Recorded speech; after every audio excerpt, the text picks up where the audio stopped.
Bonjour, aujourd'hui je vous présente le 12e module de formation qui s'intitule Être un allié ou une alliée, être une personne transfuge, point d'interrogation. Alors être une personne alliée, c'est être en rupture avec les diacis hétéronomes, pour reprendre une partie des termes de Gabriel Richard, sociologue du genre.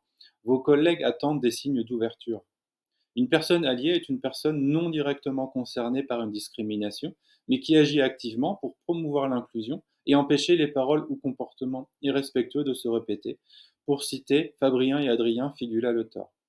L'association L'autre cercle propose quelques pistes, donc des alliances, utiliser des pronoms dans la signature, faire preuve de bienveillance, faire preuve d'écoute active, utiliser un langage inclusif. Vous pouvez aussi conscientiser vos biais inconscients, interroger vos stéréotypes et vos préjugés, combattre les violences ordinaires, les violences de genre, ne pas outer une personne, faire preuve de soutien, ou encore relayer des informations sur les questions féministes ou LGBTIQ. Vous pouvez aussi dès à présent dégenrer les documents, car ce n'est pas une difficulté, et rappelons également que les mentions de civilité n'ont aucune base légale. Alors quelques questions par rapport à ce module sur l'alliétude. Un homme peut-il être féministe? Un allié féministe? Est-ce difficile pour un homme d'être un allié féministe? Un garçon, un homme peut-il s'engager pour l'égalité des genres sans être sanctionné par ses pairs? Le partage des tâches ménagères signifie-t-il un renoncement à sa masculinité?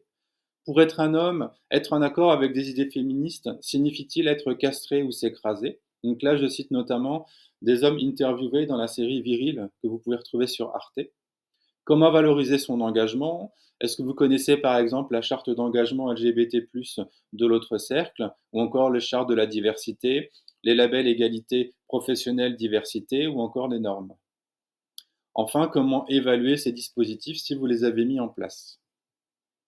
Par rapport au public, je pense au grand public, acteuristes et professionnels des secteurs publics ou privés, institutions publiques, entreprises assos et toutes les personnes intéressées.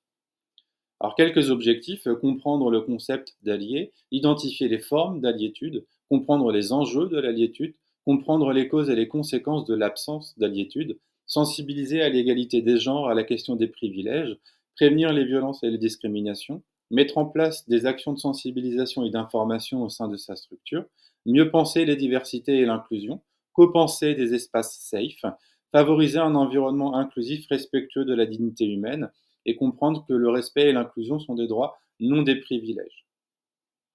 Alors pour terminer, sachez que l'intervention de personnes tiers est souvent essentielle pour lutter contre les formes de violence, notamment sexistes et LGBTIQ-phobes.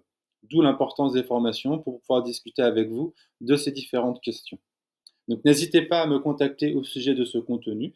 Je serai ravi de pouvoir animer une formation, un atelier, une conférence.